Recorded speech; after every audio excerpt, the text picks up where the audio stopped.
Coming into 2022, there were significant questions as to how several riders would be doing on their new teams. In the offseason, 3 big-name factory riders announced their moves to different organizations prior to the start of the Supercross season. While this was big news, very few expected the career resurgence that we have seen this season from these 3 individuals.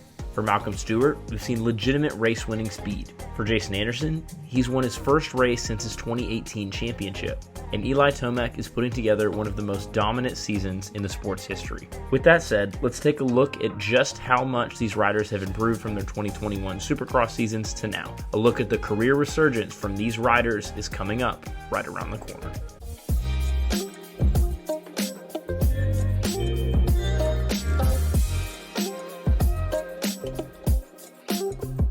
For starters, let's take a look at Malcolm Stewart. If you're looking for a journeyman rider, look no further than the younger Stewart brother. Unlike his brother James, Malcolm was generally not known for his raw pace. His career has seen him race for Suzuki, KTM, and Honda in the lights class, as well as Ride365.com Suzuki, Bullfrog Smart Top Moto Concepts Honda, Star Racing, and finally Rockstar Husqvarna this season. Through all of the movement, Stewart had only landed 1 podium in the 450 class during the second to final round of the 2021 season in Salt Lake City. While he did win the 2016 East Coast Supercross Championship with 2 wins, the success did not transfer with him into the Premier class. 1 podium with Star Racing Yamaha is not good enough to keep your ride.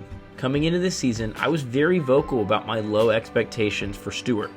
But come the first race, it was Stewart who was the fastest qualifier. Part of the success has to be attributed to Alden Baker, his new trainer. But even with this new program, I did not see Stewart reviving his career on a Rockstar Husqvarna bike that had not seen success in recent years. However, Stewart's updated training program and competitive urge seem to have taken a shift in the right direction. Second place finishes in the Triple Crown format in Glendale and in Detroit, as well as 3 fastest qualifier awards, have shown that Stewart has the ability to contend for wins and potentially even championships in the near future. Jason Anderson, on the other hand, was in a different situation than Malcolm.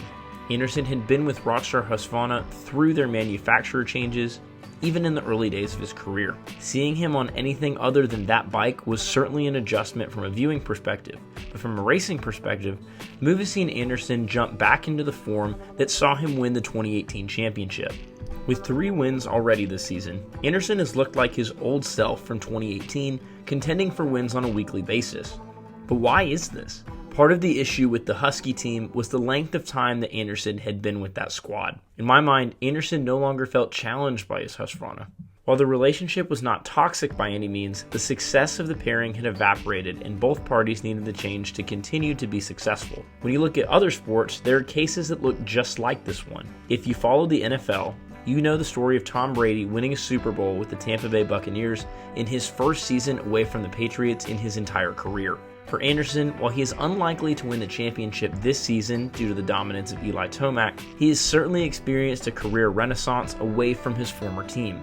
It also shows just how talented Anderson is as he's adjusted to his first stint with Team Green extremely quickly, winning the second round in Oakland. He also ran well in Anaheim 1 and short of a Justin Barcia takeout, was on pace for a podium. While he certainly has had some crashes this year that have thrown him off, Anderson has been a contender, one that has proven once again that his ability to be a consistent race winner is as evident as ever, even on his new team. This move to Kawasaki essentially saved his career, as there was a lack of production from the rider out of New Mexico following his championship several years ago. Prior to the 2021 season, Anderson's last win in either Supercross or AMA Pro Motocross came on March 3rd, 2018 in Atlanta. While he did experience success in the Australian Supercross Series in 2018 and 2019, Anderson had not won a race on home soil in 3 full seasons of indoor and outdoor racing.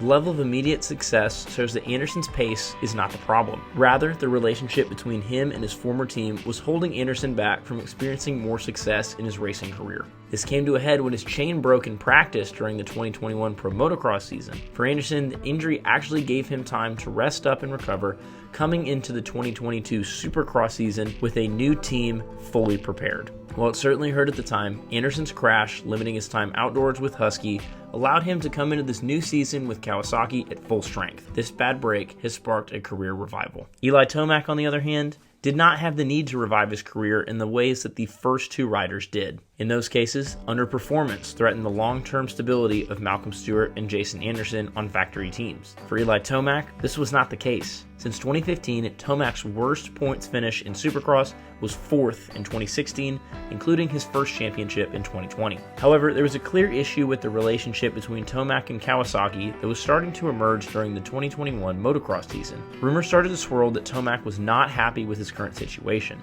But why was this? The main reason that Tomac was unhappy came down to the bike itself. In an interview on the Pulp and Mech show, John Tomac, Eli's father, explained this very well. We pushed them pretty hard that last season and changed stuff on the bike, and they just wouldn't go where we wanted to go to try things. We had some success there, but we really wanted to try and push the envelope because they were too conservative.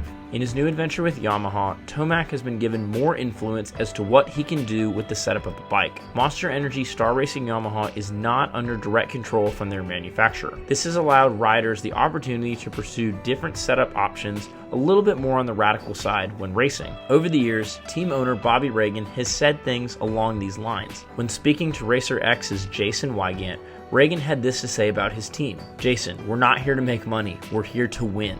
For Reagan, he could not care less about what Eli Tomac wants in a bike setup. All Bobby Reagan cares about is winning. For Tomac, this has opened up his career to take him to a new level of dominance. At the time of this video, Tomac has a monumental lead in the points due to his 5 consecutive wins. For each one of these riders, their situation was different. Malcolm Stewart had gone from a fringe podium rider to someone who can contend for wins. Jason Anderson has gone from an occasional podium rider to grabbing multiple wins in one season. And for Eli Tomac, he's gone from one of the best riders in the series to putting together one of the most dominant seasons in the history of the sport. But all of these riders have experienced success because they took a leap of faith and left their teams in search of something better, which takes bravery in addition to talent. Anyway guys, that's all the time I have. If you're new around here, please like and subscribe so that we here at GDN can bring you guys the best racing content. Thank you guys so much, and we will see y'all in the next one.